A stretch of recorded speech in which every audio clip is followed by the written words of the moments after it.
I've got a couple of birds here, and I think what I find so interesting about them is just the kind of little history that they have behind them.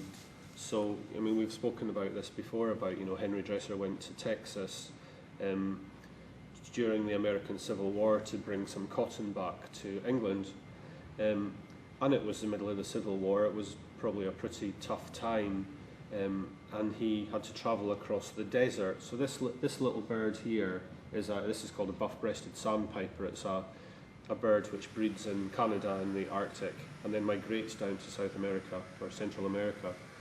So this one's from the 20th of August in 1863 from Mexico, and it's got all the little details there. See there about what was in its stomach and what colour its feet were. And I've got his diary here, and just to look a little bit at where that bird came from. So I've got a marker in it. So there, the 20th of August 1863. So up today at 4:30 and went out shooting. He was a fairly good shot. So it says here that he shot 13 egrets, which is pretty grim by modern standards, but that's what he was eating, I suppose. And then there's this little fairly racist passage.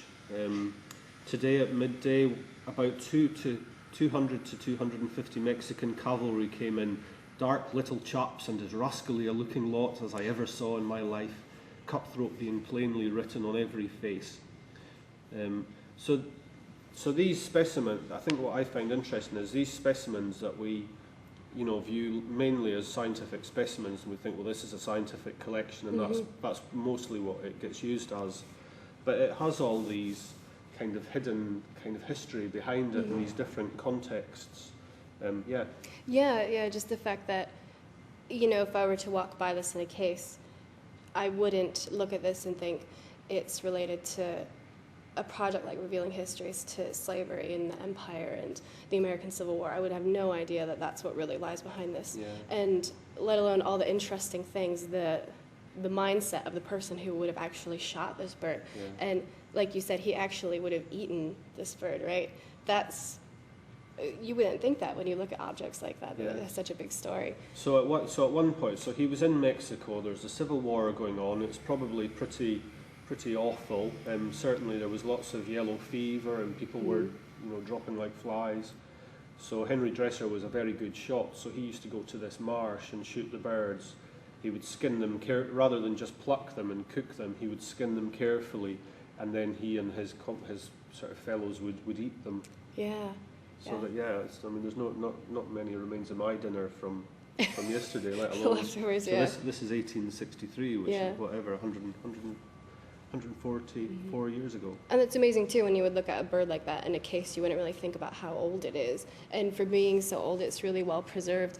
Like the color on it is really beautiful, the cream and the orange, and all the patterns and everything. And beautiful.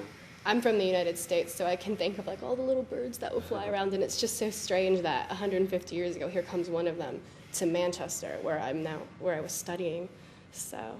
I mean, that's an interesting thing as well about, why we have these things here, which is really interesting about, Henry Dresser, he went there for business reasons, but by the same token, the reason that we have these things in Manchester is because of business reasons as well. I think in the history, I remember you telling me about connections to Liverpool, is it right? He was funded by merchants in Liverpool to go to the U.S. about the cotton and to move that stuff around, right? Yeah, because during the Civil War, it was really difficult to get cotton in for Britain, which most of the cotton that came to Europe went through Liverpool. It was an enormous port at the time.